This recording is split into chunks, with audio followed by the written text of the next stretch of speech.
श्री स्वामी समर्थ सगळ्यांना स्वागत आहे तुमचं माझ्या आणखी एका नवीन रेसिपी व्हिडिओमध्ये। आज आपण बघणार आहोत ढाबा स्टाईल अख्खा मसूर कसा बनवायचा आणि तोही एकदम कमीत कमी आणि घरगुती साहित्यांमध्ये। याच्यासाठी कोणतंही बाहेरून आपल्याला वेगळी एखादा इन्ग्रेडियंट किंवा असं काही विकत आणावं लागत नाही। जे आपल्या घरात अवेलेबल आहे त्यातच खूप छान हा अख्खा मसूर बनवून तयार होतो। अगदी लहानांपासून मोठ्यांपर्यंत व्हेजमध्ये काही प्रकार असतील तर त्यामध्ये अख्खा मसूर हा आवर्जून खाल्ला जातो। चला तर मग रेसिपी बघूया कशी करायची। आता सर्वप्रथम मी एका कढईमध्ये तेल तापायला ठेवले। तेल आपल्याला थोडंसं जास्त घ्यायचं आहे जेणेकरून रेसिपी एकदम आपली कधीतरी करणार आहोत त्याच्यामुळे एकदम चमचमीत आणि खूप छान होते।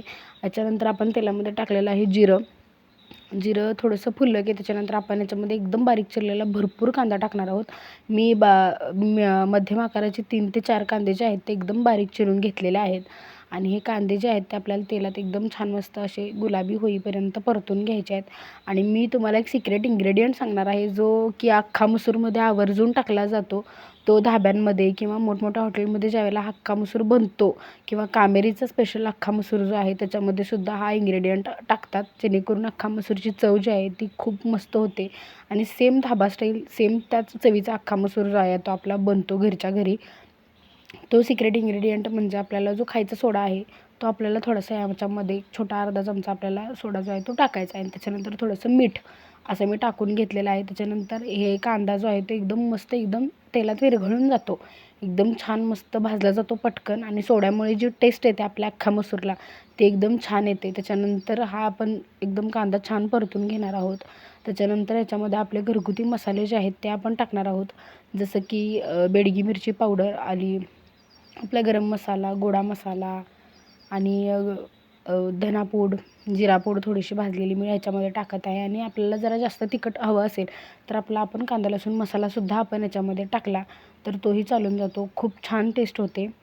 त्याच्यानंतर हे सगळे मसाले आपण एक एक करून याच्यामध्ये टाकून घेऊया। मी थोडासा कांदा लसूण मसालाही टाकलेला आहे कारण बेडगी मिरची पावडर ही फक्त तिखटासाठी नसून ती फक्त कलरसाठी असते, त्याच्यामुळे रंग भाजीला खूप छान येतो, तरी खूप छान येते। त्याच्यानंतर मी टाकलेला आहे धना पावडर, नंतर थोडासा गरम मसाला, हे सगळं छान आपल्याला परतून घ्यायचं आहे। हा मसाला व्यवस्थित भाजणं गरजेचं आहे। ज्यावेळेला ह्या मसाल्याला तेल सुटतं त्यामुळेच आपल्या भाजीला तरी जी आहे ती खूप छान येते। ह्या पद्धतीने रेसिपी तुम्ही एकदा नक्की करून बघा, तुम्हाला खरंच रेसिपी आवडेल आणि सेम धाब्यामध्ये जसा होतो तसाच हा अख्खा मसूर घरच्या घरी आपण बनवू शकतो। त्याच्यानंतर मी याच्यामध्ये थोडंसं पाणी घातलेलं आहे आणि मी एक ते 1.5 वाटी अख्खा मसूर जो आहे तो थोडासा भिजवत घातला होता एक तासासाठी। त्याच्यानंतर मी कुकरमध्ये त्याच्या 2 शिट्ट्या करून घेतल्या, खूप जास्त गाळही शिजवायचा नाही, ते अख्खा मसूर जो आहे तो अख्खा दिसला पाहिजे आणि तो छान शिजलाही गेला पाहिजे, या पद्धतीने आपल्याला तो शिजवून घ्यायचा आहे।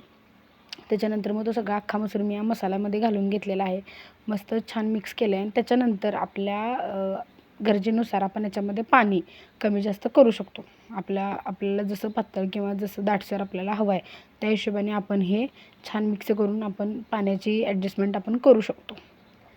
आणि हा अख्खा मसूर भातासोबत किंवा फुलक्यांसोबत, चपातीसोबत खूप छान लागतो आणि एकदा नक्की करून बघा। तुम्हाला रेसिपी आवडली असेल तर आपल्या व्हिडिओला लाईक करा, चॅनलला सबस्क्राईब करा।